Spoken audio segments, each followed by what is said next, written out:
Mano profilis dar su nuotraukytė. Spausk. Viskas, aš jau paspaudžiau.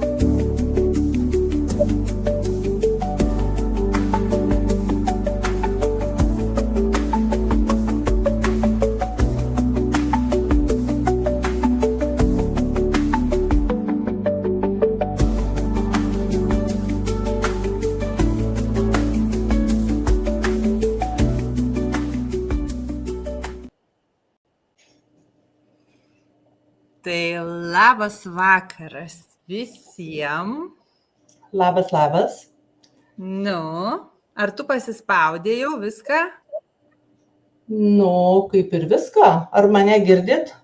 Jo, mes viską girdim, tik tais aš pakol kas dar ant tavo nematau, kad tu būtum live.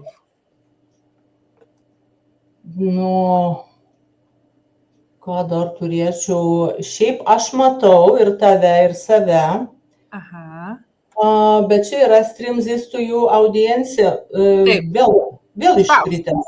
Jo, spausk. Nu.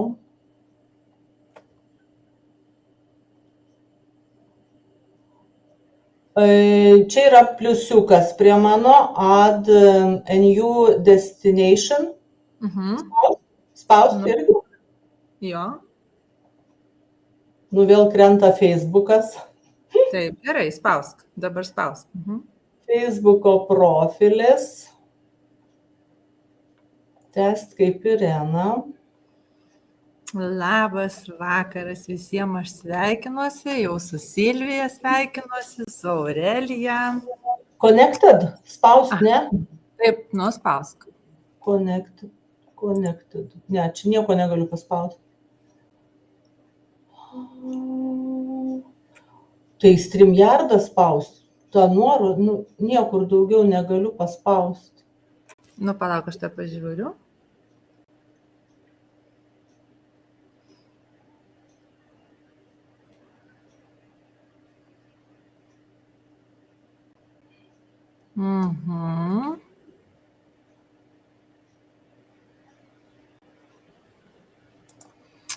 Gerai, mes dar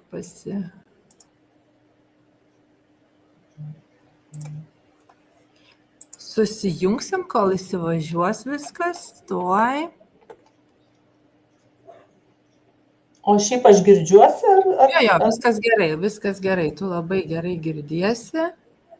Tik nesimatau. Viską ir mataisi, tu viskas puikiai, tu viską mataisi ant mano sienos, tik tai, kad kažkodėl nerodo, kad tu esi live. Tai gal tada aš galiu pasidalinsiu, arba pasidalinsiu ant tavo sienos. Nu, pabandyk tu. Kitaip nemoku jau dabar padaryti.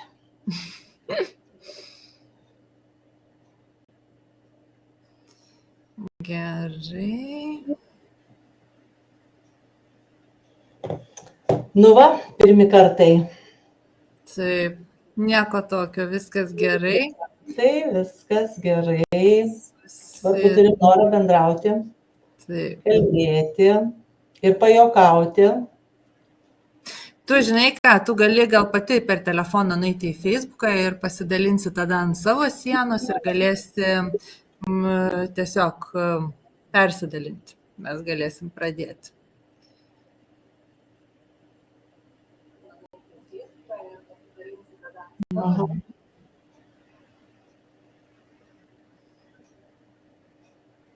Gerai. Tai va, tai šiandieną iš tikrųjų mūsų tokia tema yra suintrigavusi netgi ir tikrai ir komentarų sulaukiau, kokia įdomi tema. Tai jeigu mūsų kūnas būtų automobilis, ar mes lengvai praeitumėm techninę apžiūrą. Tai iš tikrųjų ir komentaruose galbūt parašykit, ar kaip galvojat, va tas lyginimas, kūnas ir automobilis. Aš irgi šiaip mėgstu tai sakyti, nes vis tik mūsų kūnas tai yra mūsų automobilis. Tai nes jeigu ne mano kūnas, tai aš ir šiandieną čia su jumis nekalbėčiau ir taip pat nepasiekčiau sporto salės be savo kūno, neičiau pasivaikščioti be savo kūno. Tai kūnas tai yra mūsų sielos ir mūsų automobilis, kuris mums padeda pasiekti visus mums užsibrėžtus tikslus. Ir, kaip sakau, kažkodėl dažnai žmonės rūpinasi tuo automobiliu, tai kaip transporto priemonė, tai savo automobiliu labiau negu savo kūnu. Kodėl atrodo taip yra ir kad žmonės užsidegus kažkokiai lemputei greičiau automobilį nuveš į servisą negu kūnui užsidegus lemputei, ką pradės daryti. Ir šiandieną aš labai džiaugiuosi, kad prikalbinau savo mamą, tai yra mano mama, ilgametė medikė, ilgą laiką paskyrusi tikrai žiniom apie kaip padėti žmonėm būti sveikiem. Tačiau per tą ilgą laiką, kaip sakau, norėdama padėti žmonėm ir pati prarado sveikatą ir tikrai turėjo nueiti ilgą kelią, kad suprastų, kągi visgi daro būtent ką daro, sakykime, toks gyvenimo būdas, kai tu būtent ne tiek kiek skiri sveikatai, kiek bandai užgesinti tas lemputes.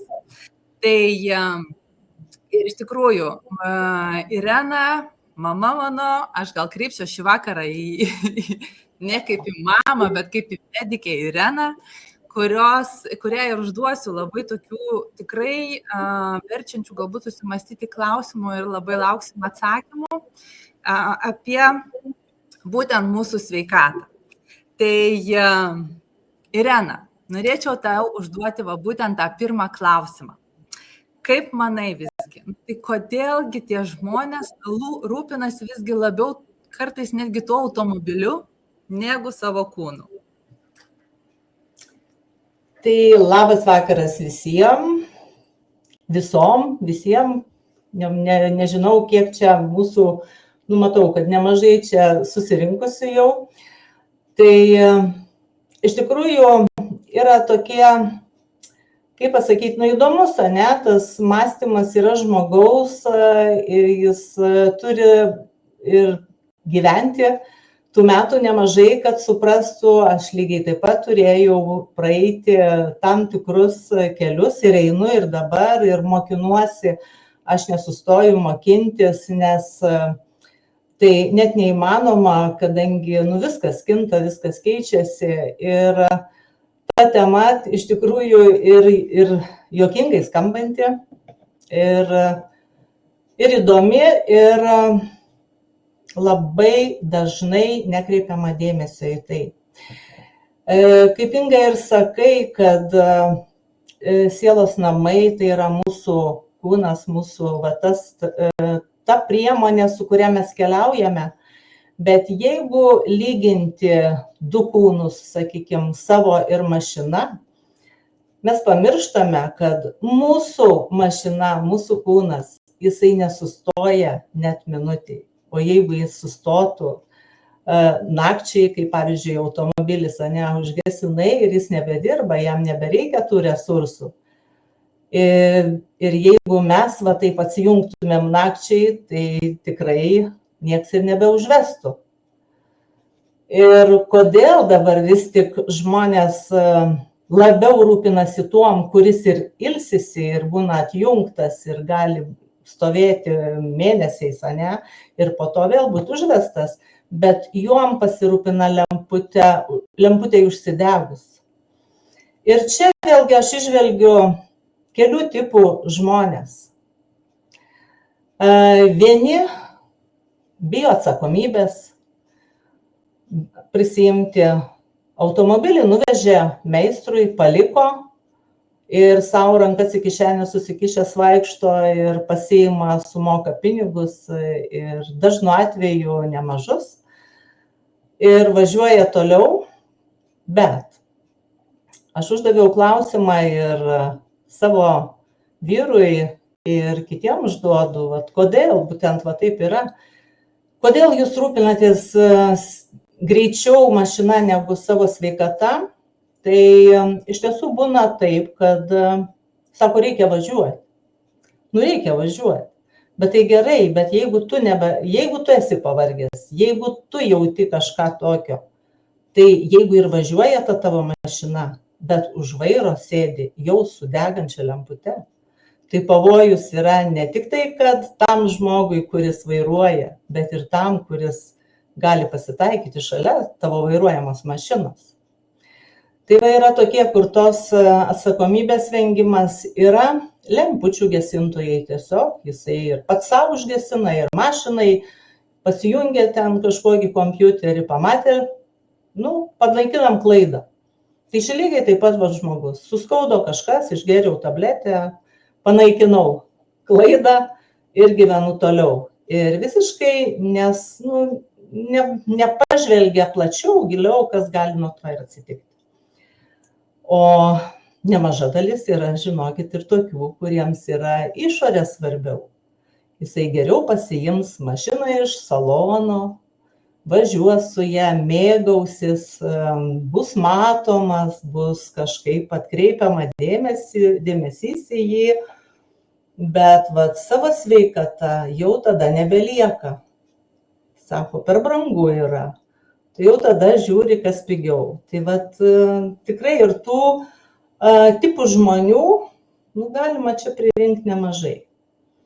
Bet reikia tiek nedaug. Reikia tiesiog prisimti atsakomybę. Taip, tikrai, iš tikrųjų, tos žmonės,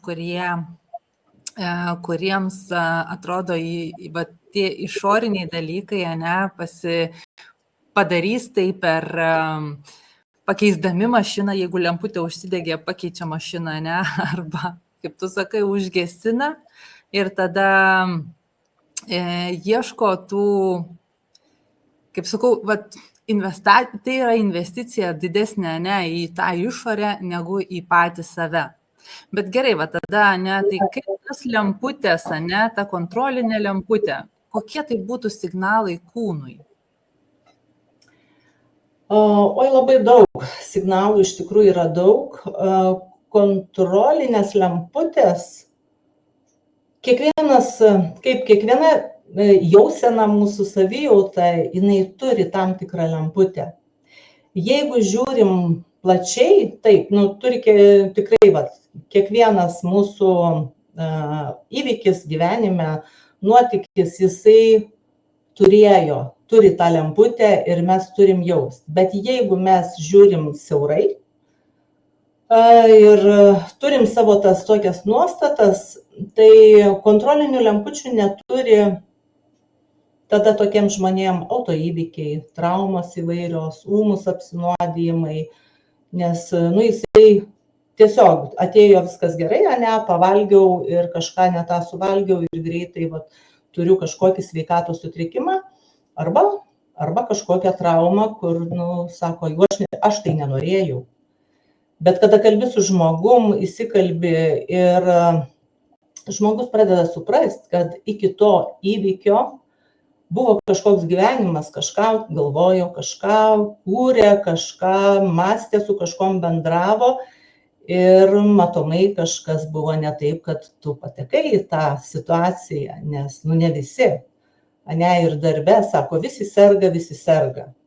Ne visi serga. Yra kas ir neserga. Ir dirba tarp tų sergančių ir jisai nesuserga. Tai vėlgi mes negalim visų sutapatinti. O šiaip tikrai tos kontrolinės lemputės, į kurias labai reikia atkreipti dėmesį, tai nepagrįstas nuovargis. Sako, atrodo, pavargstu nieko neveikdamas. Čia jau yra tikrai rimtas signalas žmogui.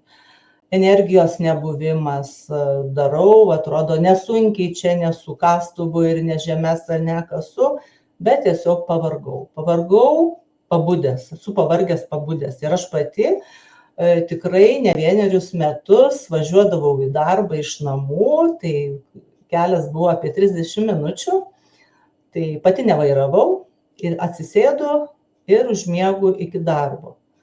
Tai realiai vairuotojai jau žinojo tą miegančią gražuolę, kuri ir nuvažiuoja miegodama, ir parvažiuoja miegodama. Tai vat šitie dalykai signalizuoja didelius pavojus mūsų sveikatai.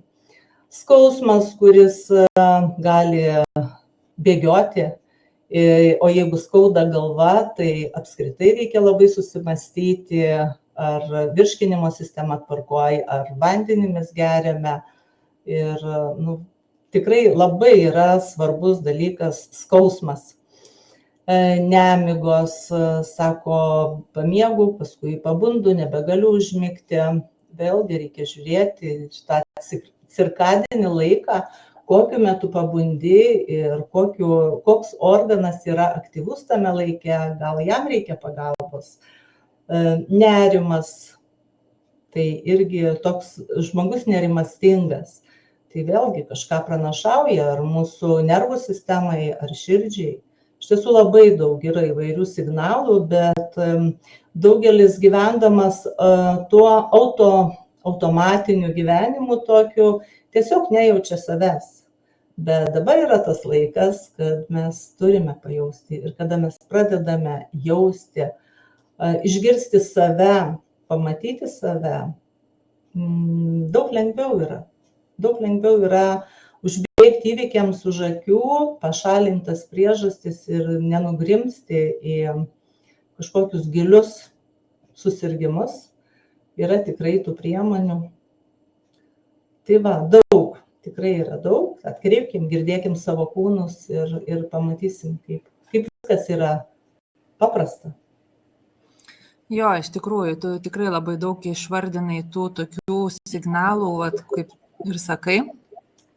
Tai tikrai kartais jaunam žmogui vėlgi tai užtenka tik tais truputėlį, užtenka pajausti tą, kad ir tas galvos skausmas, ir tas nuovargis, ir kartais tikrai pastebiu, kaip žmonės jauni. Man, kad tu gali pasispausti, užsimutinti, kol aš kalbu, nes kažkoks fonas eina. Kažkoks fonuojantis garsas. Kur turėčiau mikrofoniukas čia toks yra. Aha, va. Tai jo, ir kartais tikrai matau, kaip kažkoks tai nedidelis signalas atrodo, tai va, ar tas nuovargis, ar tai galbūt neišmiegojimas ir, žinot, jaučiam mieguistumą, arba tiesiog gal galva pradėjo skaudėti ir kaip žmonės greitai čiumpasi vaisto kažkokio tam signalui, užmušti, pasakiau, tiesiog nuslopinti ir arba griebėsi kažkokių tais energizuojančių, greitų tokių priemonių, kur galėtų suveikti, bet vėlgi tai yra tas slopinimas savo kūno signalo, kad sustoti, pailsėti, neišmiegoti, galbūt duoti tinkamos kažkokio tai tinkamo maisto organizmui. Tai va, tai jo, iš tikrųjų, ir tai mamytė, tu pasidalink, mamytė, va, jau pasakiau, mamytė, pasidalink, va, kada tau tas buvo pirmas kartas, tas toks pirmas santykis, kai tu supratai, kad tavo sveikatoje galbūt irgi va, turi keistis, va, tas pokytis įvyko, ne? Ir galbūt kas atsitiko, kaip tu supratai, kad ir tu pati taip ilgiau gyventi negali, nes tikrai aš atsimenu tą momentą, kai ir savijautoje atrodo dirbi daug, esi pavargusi, žinai, iš pavargimo kyla pyktis kažkoks ir atrodo tada ir tos sveikatos, žinai, užsisuka tą karuselę. Tai tau jau buvo irgi užsisukusi tą karuselę. Tai vat, kada tau tas santykis su ta sveikata pradėjo keistis? Nebuvo tokios, sakykime, vienos kažkokios dienos, kad ėmė viskas ir apsivertė, nes iš tiesų, dirbdama medicinoje, aš tiesiog pradėjau matyti, kad vaistų vartojimas yra tarsi gaisro gesinimas.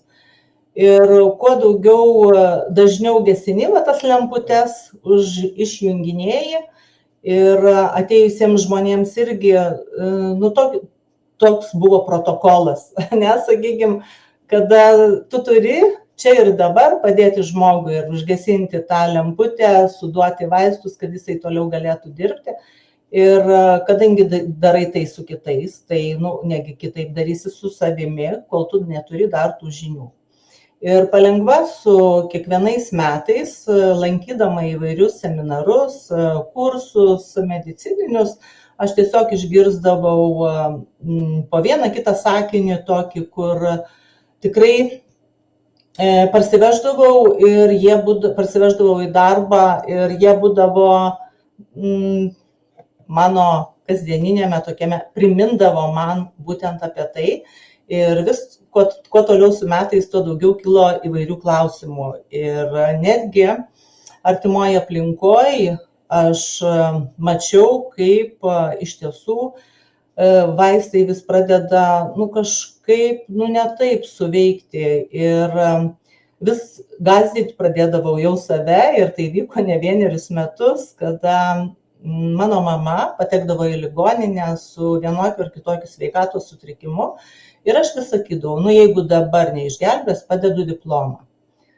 Ir va taip vis kažkaip išgelbėdavo ir atėjo tas laikas, aišku, kada to nebepadarė. Ir prieš tai dar, būdama kursuose Palangoje, viena gydytoja reabilitologė iš po kursų taip pat grįžusi ir labai tyliai, galvą nuleidusi, tiesiog pasakė, medicinoje radikaliai turi viskas keistis, nes toliau gydyti žmonių šitaip nebegalime. Ir tai buvo 2006 metai. Ir tas sakinys man gyvas yra po šiai dienai. Ir buvo tokie, tas lūžis turbūt buvo 2007 metai, kada tikrai jau pasakiau, kad tai baigsis ir aš tikrai padėsiu aš tą diplomą, nes matau, kad visiškai nebeina padėti nei savo, nei žmonėm ir tada prasidėjo visas tas turbūt judėjimas vidinis visai kitoks ir tas lūžis, sakykime, dar buvo tame, kad tie metai buvo, kada darbo vietoje man buvo padėtas kompiuteris. Ir šiaip jau aš domėjausi nuosekliai kiekvienais, kaip sakau, metais ir ne vieną kartą į tos kursus važiuodavau. Bet kada buvo padėtas kompiuteris, aš tada pamačiau, kiek yra informacijos ir kaip su ją galima dirbti ir padėti žmonėms. Ir tada labai greitai viskas keitėsi, tiesiog ir žinios, ir domėjimasis įgavo tokį pagreitį, atėjo ir atitinkami žmonės, ir kitos galimybės, ir sakau, labai greitai viskas vyko. Ir tas posakis, kad kada mokinys pasiruošęs, mokytojai yra šalia, tai ir buvo turbūt tas lūžis, kada ėjau link to, bet 2011 buvo, kai aš palikau, padėjau diplomą ir pasakiau ate. Jo, tikrai labai, iš tikrųjų, pokyčiai gyvenime, tavo gyvenime tikrai labai keitėsi, sakau, ir aš tikrai labai džiaugiuosi, kad turėjau irgi tą pavyzdį, nes kaip tikrai įvyksta pokytis šeimoje, įvyksta pokytis aplinkoje, tai lygiai taip pat ir aš pradėjau tom panašiu metu tikrai domėtis visa sveikata, kodėl ateina ligos, nors pavyzdžiui, aš ir pati jauna, lygiai taip pat tas lemputes gesinau arba tiesiog ignoruodavau ir kai jau, žinai, esi studentė, o O lygos tokios kaip nestudentės, tai tikrai supranti, kad kiek galima tas lemputės gesinti. Tai reikia pradėti tikrai jau negesinti, o jas investuoti į tai, kad jos nebeatsirastų ir jos pasitrauktų visam. Tai galbūt tada dar išskirktų galbūt tokius 3 pagrindinius dalykus tada, ne? Vat kas sekina tą mūsų organizmą, vat kur ta mūsų, tarkim, energija ir tos lemputės pradeda degti, kur ta energija vat dingsta. Jo, tas lemputės gesino ir mama dukrai, ir šeimoje, tai vaistais gyvename ilgus metus ir, žinai, kai supranti, kad esi prisidirbęs, kada jau yra tikrai pridaryta daug tų neteisingų lempučių užgesinimų, bet tikrai dėkoju Dievui, kad esame tame suvokime šiandieną ir svarbiausiai, kad vaikai, jauni žmonės, jūs esate kartu ir gyvenate visiškai kitą gyvenimą. O tos lemputės, kurios labiausiai išsekina, tai aišku, lempučių gesinimas vatas, nes kas atsitinka tuo metu, kada mes suduodame vaistų ir ta priežastis, kuri iškėlė tą simptomą, jinai yra dar užklojama dar vieną paklodę ir kuo stipresnis vaistas, to storesnė paklodė užklojame ir ten po apačia dūsta viskas, ten pūliuoja ir reikalingas tik vėlgi kažkoks iššūkis ir visa tai pakyla su didžiuliu trenksmu. Tai būtų vaistų vartojimas, tai yra pirmoji vietoj stresas. Kadangi vaistai, daleiskim irgi čia galima susijęti vaistų vartojimas, gesinimas tų lempučių ir sukelia tą stresą, nes organizmas, mūsų ląstelės jame, jos visos stresuoja, nes ne nuo to šeimininkė pradėjo. Jeigu man skauda galva, aš išgersiu, dažniausiai tai būdavo citramonas senais laikais, nežinau, ar jo yra dabar dar vaistiniai, paracetamoliai įvairiom formom, tik skirtingais pavadinimais. Tai šitie vaistai dar labiau pažeidžia virškinimo sistemą, nes dažniausiai galva skauda dėl jau pažeistos virškinimo sistemos. Ir mes užklojame ir organizmas yra strese. Kada mes ilgą laiką esam strese, kitas tas toksai, sakykime, simptomas, tas pyktis atsiranda. Kada tu esi nuolat blogai besijaučiantis, atsiranda pyktis. Kai atsiranda pyktis, tada kenčia mūsų ir kepenys, jau vėl dar giliau einame.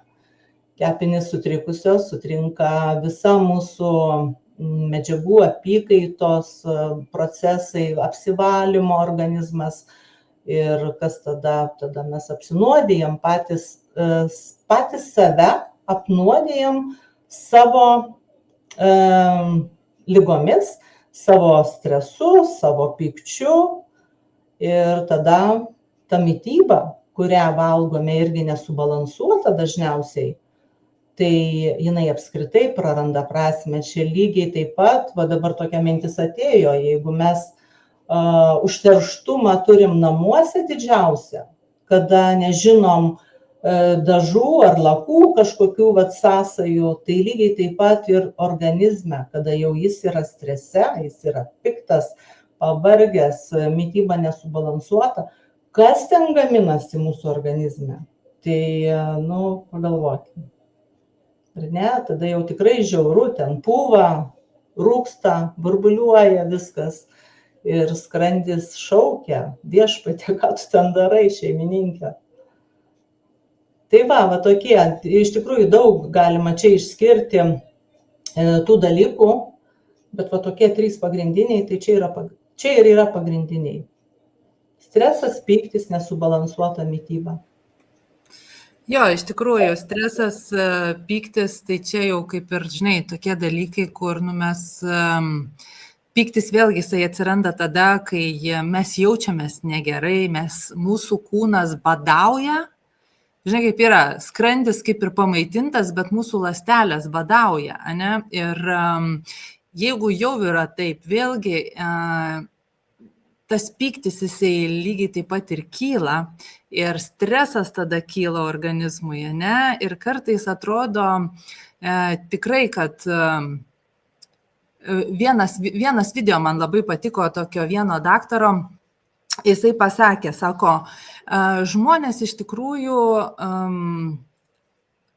sako, kodėl vieniem žmonėm kyla stresas, o kitiem žmonėm nekyla streso. Jisai kalbėjo apie tai, kad vieni žmonės atrodo nieko daug neveikia, nieko daug ten, nėra kažkokie ten turintis daug verslų ar kažką, ir jie atrodo stresuoja, ten yra išsekę, depresijos visokios ir taip toliau, o kiti žmonės, sako, jie turi po 5 verslus, visur suspėja, nestresuoja, yra, žodžiu, balanse ir, žinai, ir sako, dabar tikriausiai pasakysit, čia, žinai, vienas galbūt per daug turi labiau susibalansavęs, galbūt jisai ten dvasiškai labiau stipresnis. Esmė, sako, yra ne tame, ar tu esi labiau subalansavęs ar ne. Esmė yra tai, kad aišku, sako, tie žmonės, kurie turi daug verslų, galbūt viską suspėja, viską padaro, nestresuoja, jie rūpinasi savo organizmu. Va būtent jie pati didžiausia investicija tai yra jie ir jų mityba, jų rūpinimasis sveikata yra pirmoje vietoje. Tai ir jisai būtent išskyrė tai, kad maistinių medžiagų trūkumas organizme būtent padaro tai, kad žmonės išsenka ir tas stresas kyla, ir pyktis kyla, ir prasideda visokios depresijos, perdegimai ir taip toliau. Tai va čia lygiai tas aš manau, kad tas ir yra, kad kai atrodo mes esam perpildyti parduotuvių lentynų, perpildyti visko, bet mūsų kūnas, mūsų ląstelės tiesiog vis tiek jos yra bade. Tai va, tai ir, tai ar tu patvirtintum vėlgi tai, kad, ir kartais netgi, kodėl, kartais sako, kad, aš gerai maitinuosi, aš, atrodo, stengiuosi maitinti sveikai, bet kartais neužtenka to gero maisto. Kodėl taip yra, ne? Kodėl nebeužtenka vien to gero maisto? Kas tas geras maistas? Čia tema plati, prisimenu dar kažkada renginį kalbėjau ir galvoju, nuo tos mažos lėkštės nuėjau į žemės ūkį jau kalbėti. Tai apie tą gerą maistą šiai dienai kalbant, aš labai irgi noriu tokio maisto. Bet, žinot, aš galvoju, kad yra labai daug dar žmonių, kurie net negalvoja, o gal net ir nežino, kad ląstelę reikia maitinti. Juk mes, kai norim valgyti, dažniausiai žmogus, kad reikia kažką įmesti skrandį, o dar prisimenu savo vaikystėje, kad, kuom čia apgauti tą skrandį greičiau, nes reikia eiti ten kažką dar daryti. Ką tu apgausi? Va šiai dienai iš tikrųjų mes esam laimingi, kad suvokiam tai, kad neskrandį maitinti reikia, ląstelę. Tiesiog jinai turi gauti maistinių medžiagų. Ir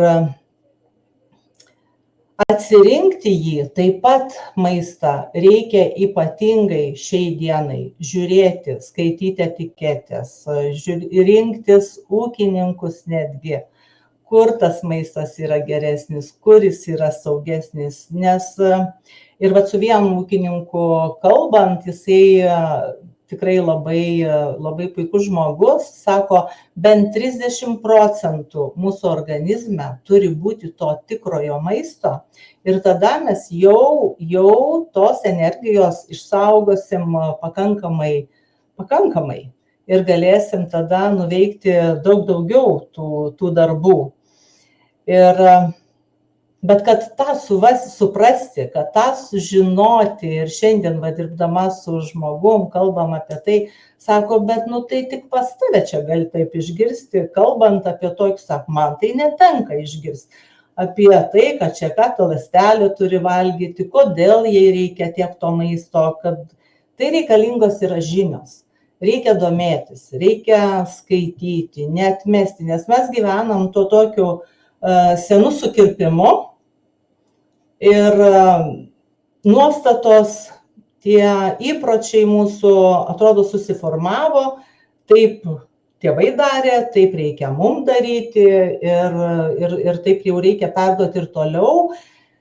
Ir šiandien, kada aš girdžiu, kad mano mamai tai buvo, jau taip kitaip ir man nebus, man, suprantat, kaip iš kažkokio kito visai pasaulio žmogus, mes nebegalim taip kalbėti. Mes iš tikrųjų turim suvokti šiandien, žinodami, mes mokėmės mokykloje apie ląstelę, apie sėklą, kaip jinai turi, ką mes turime padaryti, kad užaugtų produktas, kad jis turėtų vertę, kad maitintų, kad suteiktų, taigi maistas suteikia mum energiją. Tai šitie dalykai turi žmogus įgyti žinių. Įgyjęs žinių, turi panaudoti jas, kad suvoktų. Nes žinios irgi neduos. Aš galiu perskaityti ir palikti, bet jeigu aš perskaičiau ir naudoju, tai jau aš tada įgyju ir suvokimą, supratimą visai kitokį. Tai tie mūsų įpročiai trukdo suprasti, kad mes turime maitinti ne tik skrandį, bet ir ląstelę, kad išsaugotumėm savo sveikatą. Jo, iš tikrųjų, ir turime maitinti tą ląstelę, tik tais tikrai, kad tame maiste, kaip pradedam žiūrėti, pradedam vertinti, tikrai trūksta tos mineralizacijos jau. Aš atsimenu, kaip tu sakydavai, tu pasakojai, kaip, kadangi esi pati kaime užaugusi ir jau prieš 20 metų sakydavo karvės, kadangi močiutė augindavo karvės, tai sakydavai, kad karvės miršta, nes kalcio organizme yra didelis trūkumas ir veterinarai tiesiog diagnozuodavo, kad yra labai, didelis trūkumas mineralų. Jau tada, kai valgydavo žolę, tai tas dirvožemis iš tikrųjų jis yra nualintas ir mes tam maistingumo, to maisto jau atrodo valgome, kaip pavyzdys, tarkim, sveikatos maisto organizacijos rekomenduoja, kiek porcijų, tarkim, vaisių ir daržovių suvalgyti. Tai aš esu paėmusi, kad 110 kg per mėnesį, tokios yra plius minus rekomendacijos, tai yra 3 kg per dieną. Jūs parodykit man nors vieną žmogų, kuris tiek suvalgo. Tai yra neįmanoma ir tai turi būti ne tik pomidoras, agurkas, tai turi būti įvairovė daržovių, vaisių ir tai yra tiesiog fiziškai neįmanoma, ypatingai aš tik įsivaizduoju žmonės, kurie tikrai dar nori ir figūrą prisižiūrėti ir nebūtų taip, kad visą dieną tu sėdi ir valgai, nes kad visos tavo ir maistytos ląstelės pavalgytų. Tai plus dar kiek mes gautumėm ir pesticidų, juk vis tik su tais vaisiais ir daržovėm. Tai va.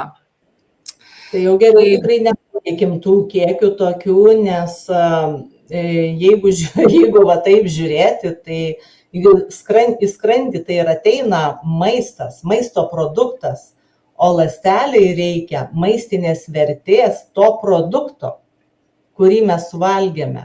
Tai va tas 110, tai tuose 3 kilogramuose mes dar turim tą maistinę vertę, bet plus dar su visais, kaip ir sakai, pesticidais. Taip, tikrai. Tai gal prieičiau prie sekančio tavo tokio klausimo dabar, ne? Ką tu pastebi savo praktikoje, ne? Vat, kai žmonės pradeda papildyti savo mitybą, nu, vat jau ne tik maistu gal, bet ir pradeda rūpintis labiau ir investuoti, ir pradeda rūpintis tą ląstelę jau. Kokie skirtumai? Vis tiek tu turi ir žmonės, kadangi atlieki ir masažą, matai tai ir ant kūno. Tai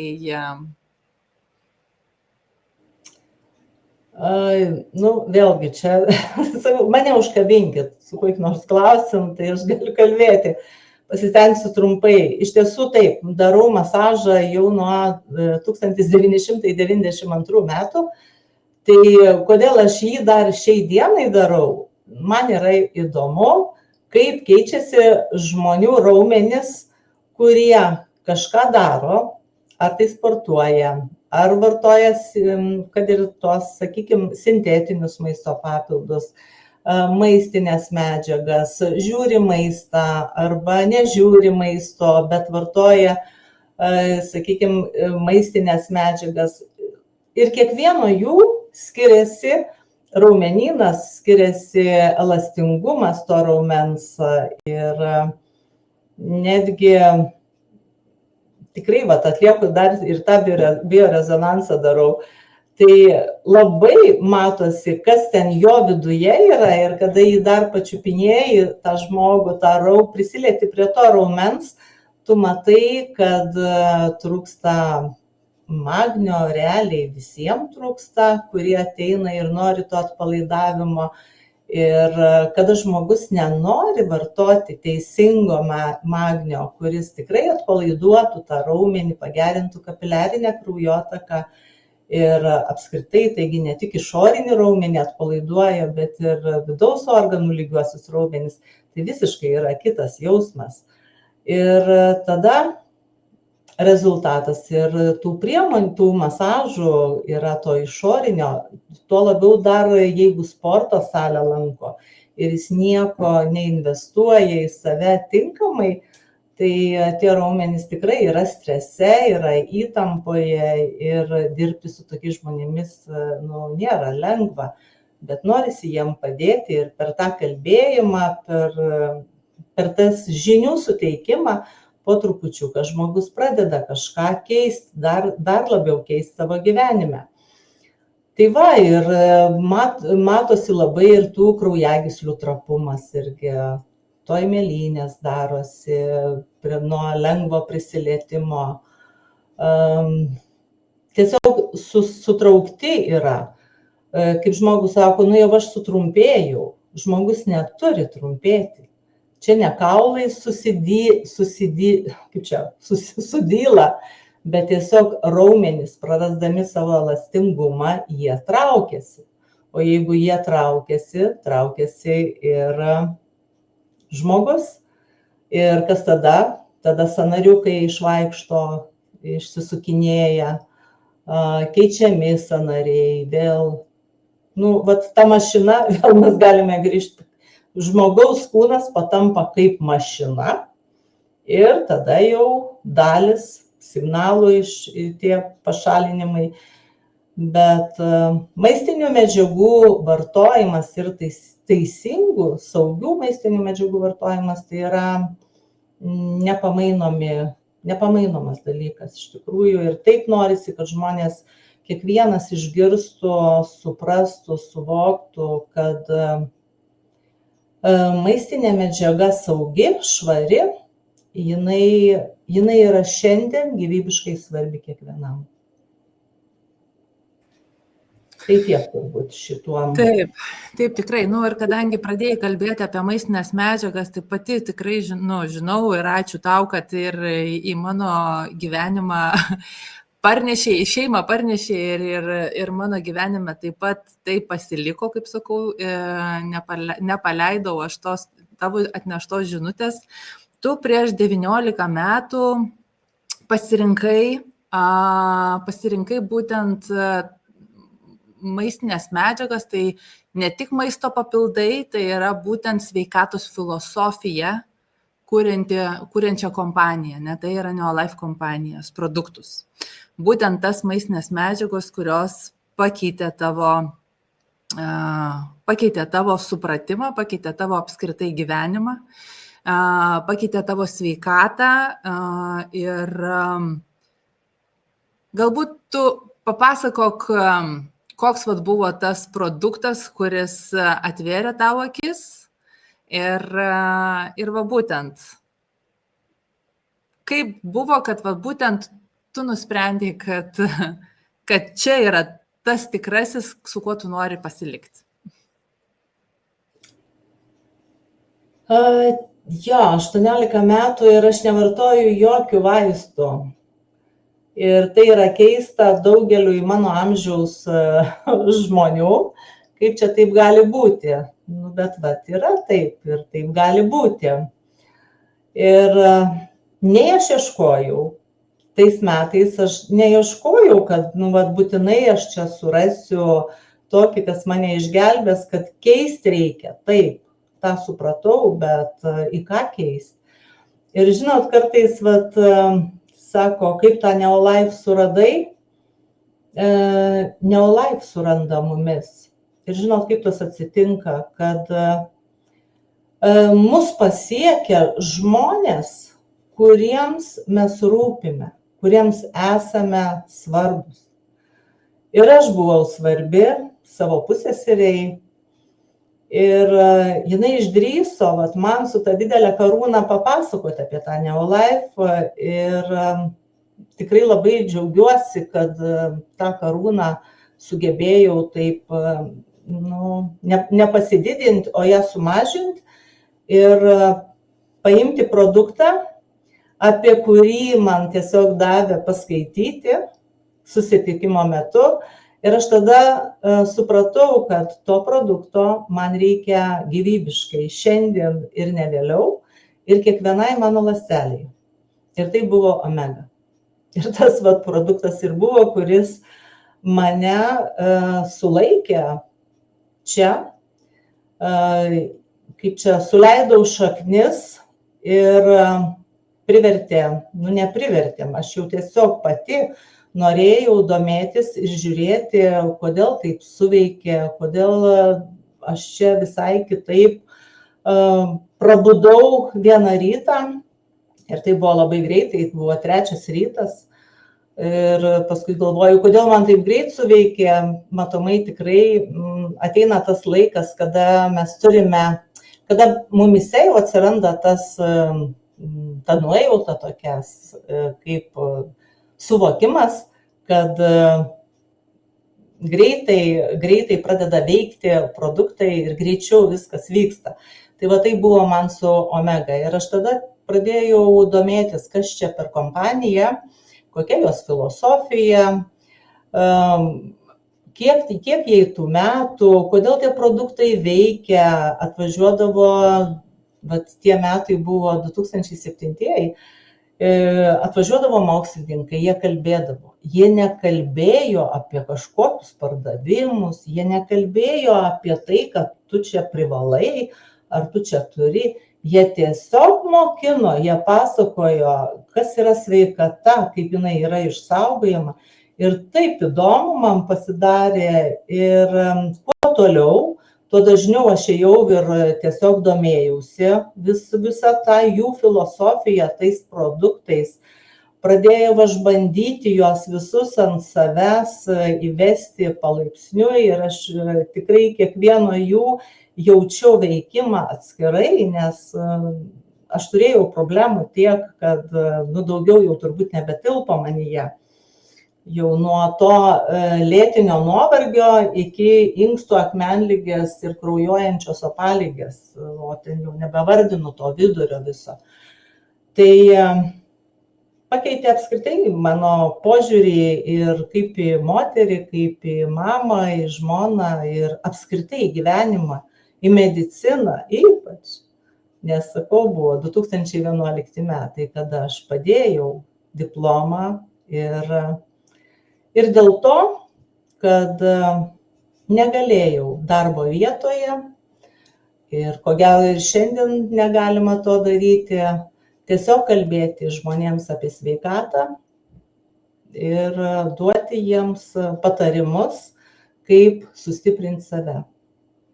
Tai va dėl to, kadangi pati per pusmetį aš sugebėjau sutvarkyti savo sveikatą ir tapti sveika echoskopuotojos nuomonė, kaip čia, taip jinai rašė mane sveika, padarius echoskopiją, tai apsisukus duoti tabletės žmonėms, kuriems reikėjo suteikti tą pagalbą, tai ne visiems aš tą galėjau daryti ir to nenorėjau. Tai būtų buvusi didžiulė apgaulė ir savo, ir žmonėm. Tai aš tiesiog pasitraukiau iš to sisteminio darbo. Bet šiandien aš esu ta, kuri padedu žmonėm tiesiog išsaugoti tai, ką jie turi, susigrąžinti tai, nes galimybė yra. Mes esame tame, kad negydyti, o suteikti žmogui informaciją, pamaitinti jį ir tada tik žiūrėti, ar reikia dar gydytis, ar ne. Tai va toks mano kelias buvo čia. Jo, iš tikrųjų, dėkoju tau labai. Ir kažkaip taip dabar prisiminiau atvejį, čia konsultacija, tiesiog irgi moteris, kuri tiesiog gyvena su panikos atakom, gyvena su vestibuliarinio aparato sutrikimu, tai vadinasi, žmogų nešioja į šonus ir dar kažkas buvo, dar dabar nebeatgaminu taip greitai, bet pasidariusi visus tyrimus, kraujo tyrimai geri, MRT smegenų viskas tvarkoj, dar belie kiek tyrimų pridaryta, gydytojai nieko neranda. Ir va tokiais atvejais vėlgi supranti, kad gydytojas viskas gerai, jisai tikrai yra reikalingas suteikti būtent galbūt kažkokiai pirmai pagalbai, galbūt kažkokį vaistą išrašyti, kuris ir žmogus gyvena ant panikos atakų, ta prasme, ant vaistų, kurie malšina panikos atakas, bet tai toliau kas seka? Toliau seka dar daugiau vaistų, nes žinom, kiekvienas vaistas padaro savo šalutinį poveikį. Ir tęstinumas, kaip sakau, tikrai nebus džiuginantis.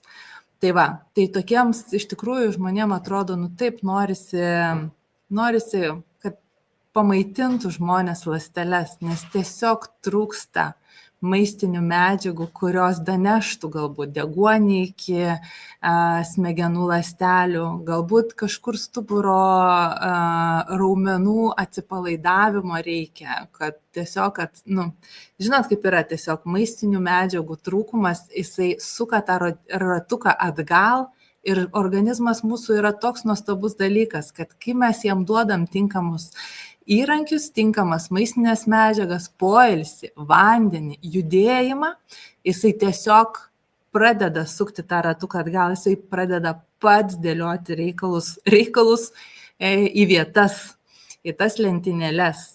Tai tik tiek ir tai reikia.